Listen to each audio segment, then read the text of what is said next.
quiet night, a Ring doorbell captured something very unsettling. A girl holding a flashlight approaches a house in Harry Creek Ranch, Texas. She doesn't realize the house is unoccupied.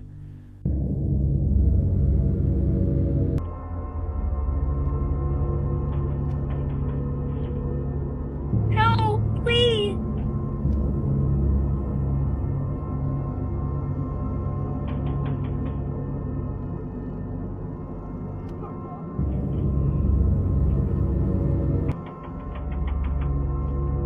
The footage was captured in November of 2020, but didn't become public until after a few weeks later. The authorities have been notified about the footage and are currently trying to identify the girl in the video. We don't know who or what she was running from, but her fear is evident. Help, please! Perfect example of why having a smart security system isn't just a convenience. It's a necessity for keeping your home and your family safe. Stay protected out there, everyone. Thanks for watching, and don't forget to subscribe for more crazy footage like this.